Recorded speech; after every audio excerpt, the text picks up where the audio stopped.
Hello again. This is Marcia Marshall here again to demonstrate to you our virtual family history service project. This is something you can do from home.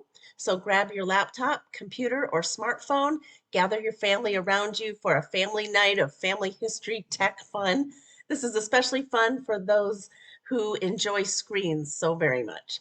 In fact, if some of this technology seems a little unfamiliar to you, grab someone under 18 and I promise they can set it up for you.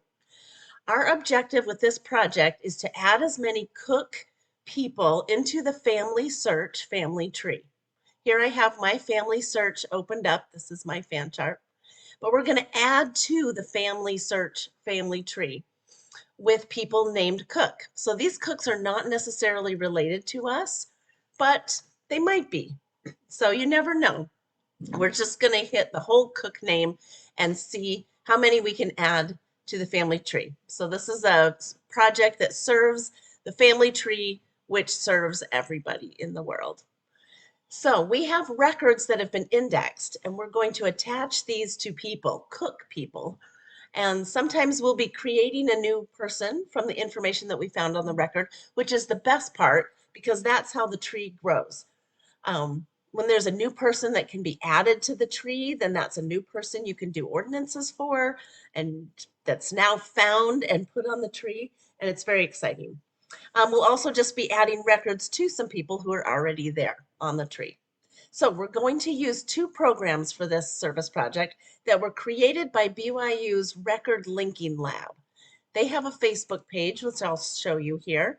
Joe Price and his team at the Record Linking Lab have created this software. If you want to take a look at what he does, it's there. So we're going to use two programs. The first one works best on a PC or laptop, and the second program works best on a phone. So I'll show you the PC laptop program first. It is called Goldie May.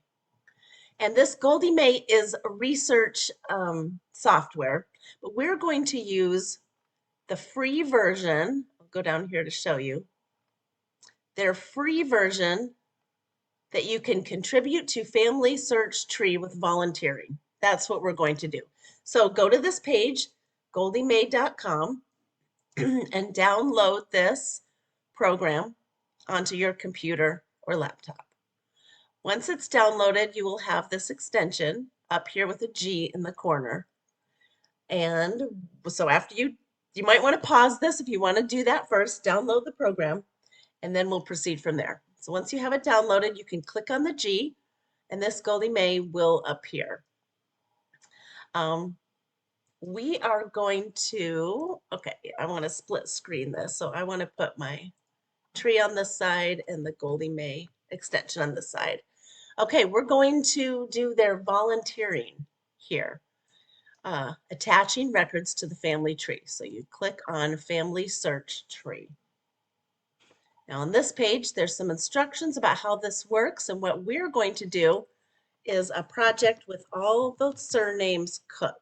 You can see that right now, loaded into this program are 3,155 records with people with the surname Cook.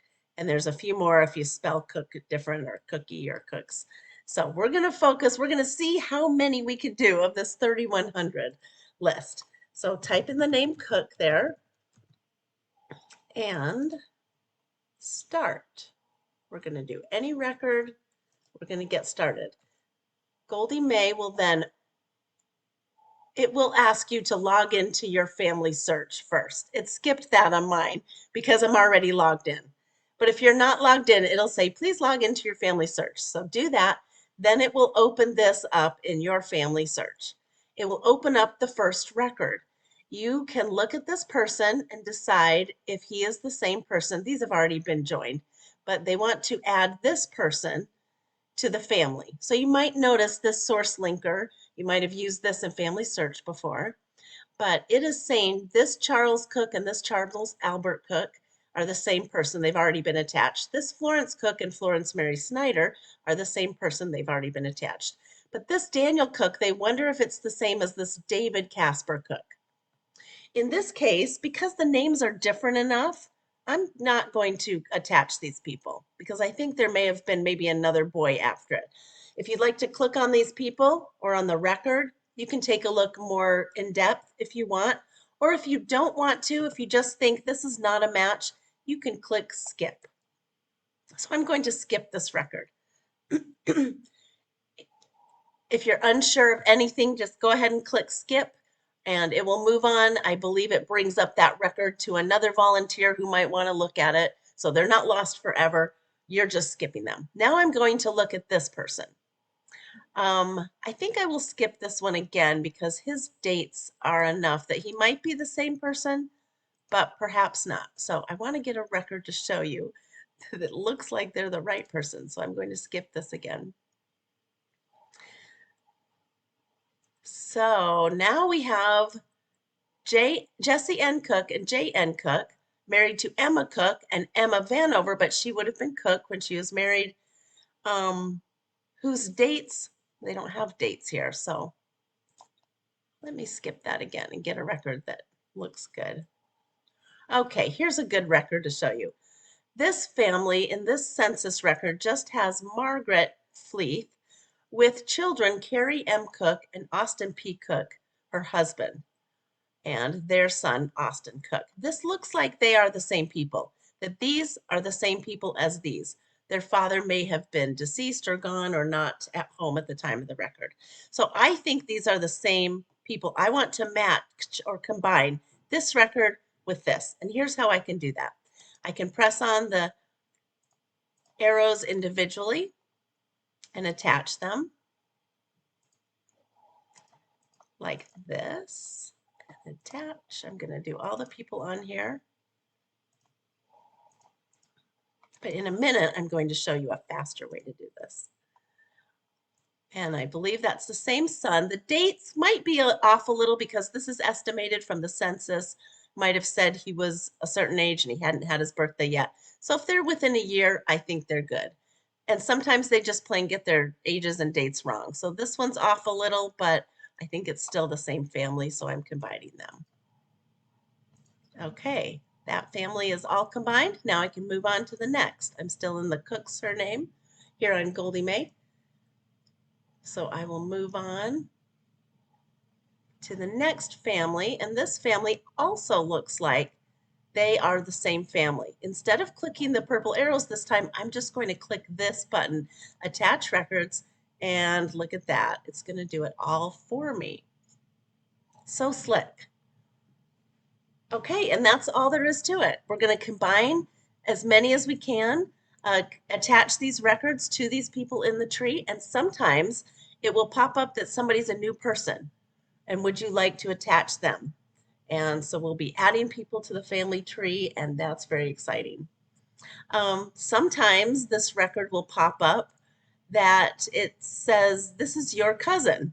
I had that happen. Of course, it's not going to happen right now while I'm showing you, but it'll come down here under a record and say, hey, this is your, I had one the other day that said it's your 9th cousin because I'm logged into my FamilySearch Family Tree and this is connected with it. It will tell me, hey, this is your cousin.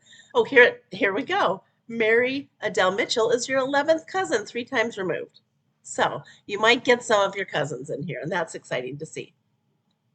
If you want to, sometimes it'll pop up and say, this person might have a duplicate. And if you want to go into the records here in Family Search and try to figure out that duplicate, you can. Anytime you want to go into these people, research a little more, this is on your family tree, and that's up to you if you want to take that time. Okay, and so our project is to attach as many records as we think fit here, and we're trying to add people to the tree and beef up the tree for more family history work. I'm going to attach this record because it looks like Del Cook is Mary Adele Mitchell. They look like the same, and then I move on. And that's all there is to it. One last thing to show you here. If you scroll down on this Goldie Mae, it has a few tips for you here of things that you can take into account when you're comparing the two names. For instance, spellings variations are often fine. One watch for the mother who may not have her maiden name on this record. She might just have her married name, and that's fine too. Compare the dates. It's okay to be off by a year or two because people didn't always have the right dates on all of their census records, their right ages, and just some other tips there that you might want to take a look at. Now I will show you the second program that you can use to attach cook names to the tree. This program works best on your phone or mobile device. So first you're going to go to the Family Tree app, which is FamilySearch's mobile app. This is the symbol if you need to download the app. Go to your Family Tree app and make sure you are logged in with however you log in. I usually use my church account. So be sure you're logged in on your Family Tree app. Then you will go on your browser to geohints.rll.byu.edu.